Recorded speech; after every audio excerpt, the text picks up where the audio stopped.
Hello everyone, Assalamu alaikum. How are you all? I hope you are well. Welcome back to my channel in this new video.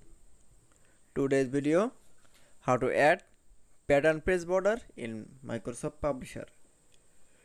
So let's started. At first, open your Publisher document. In this video, I will show add pattern page border. Now,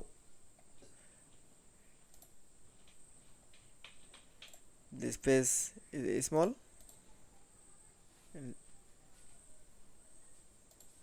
now, going to the home option, then click for draw page text box.